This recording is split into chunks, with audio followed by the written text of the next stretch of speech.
start with the AI focus. What can we expect? You know, Apple's a hardware company, right? All these companies, ChatGPT, Google Gemini, Microsoft, they have all these AI features.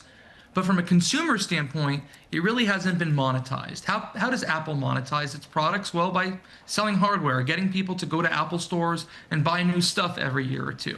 And so they're going to replay that strategy when it comes to artificial intelligence. And the way they see AI is by integrating it and creating devices around the smart home, home cameras, and robotics. So the company is working on several items that reported yesterday. The centerpiece of the strategy is a tabletop robot. This is essentially a virtual companion that you would have in your bedroom, on your nightstand, you could have in your office on your desk, and have on a kitchen counter. It uses a robotic arm to move around in space. It's like an iPad that can move through thin air on that robotic limb. It could help you get things done through your day. You can hold conversations with it.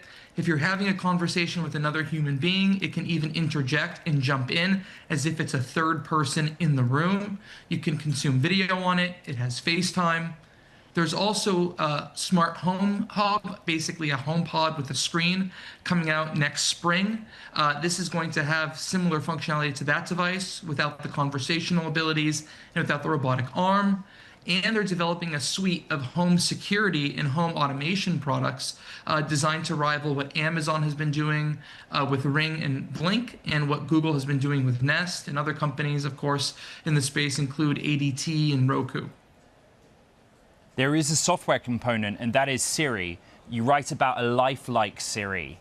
How have sources described it to you, Mark? Well, the Lifelike Siri is the ability to hold conversations, help you get things done, interject into conversations with other human beings as if it's another person in the room. Very similar to what you're seeing on voice mode from ChatGPT and from Gemini and some of these other LLM-based assistants. There's also a revamp next year to Siri on the iPhone, the iPad, and the Mac. That's coming. It's an underlying infrastructural change. But there's also a redesign, like a visual redesign to Siri coming as well to the iPhone and iPad. On the home devices specifically, they're going to be creating a visual personality for Siri. Siri, you heard it and you spoke to it.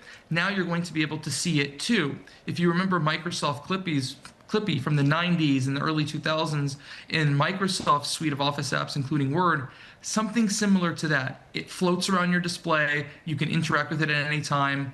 They're actually trying to create a virtual character either based on an emoji or the Finder icon. That's the file system logo that Apple's used for years on the Mac. Very briefly, Mark, the blood oxygen, the workaround versus Massimo's fight on Apple, is it going to make much of an effect in the long term? You know, it's interesting because this workaround is, like you said, a real workaround. You're not going to have the blood oxygen app like you had before on the Apple Watch. Instead, the sensors will be used, and that will allow you to read that data on the phone itself through the health app. So it took them 2 years. The U.S. Customs Agency finally allowed them to do this workaround, and it comes at a pretty opportune time. In a few weeks, they'll be announcing the next Apple Watches, and now they'll be able to market in the U.S. blood oxygen saturation tracking as part of that.